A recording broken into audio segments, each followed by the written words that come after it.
स्वरूपाच्या पावसामुळे 2 वर्षांपासून वाळकी येथील तलाव कोरडाच होता। पावसाळ्याच्या 3.5 महिन्यानंतरही वाळकी परिसरातील शेतकरी नागरिक तलाव भरण्याच्या प्रतीक्षेत होते।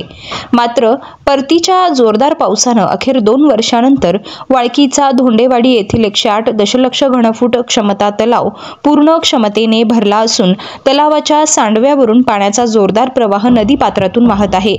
तलाव भरल्यामुळे पाणी टंचाईचे संकट टळल्याने शेतकरी नागरिकांमधून समाधान व्यक्त होत आहे।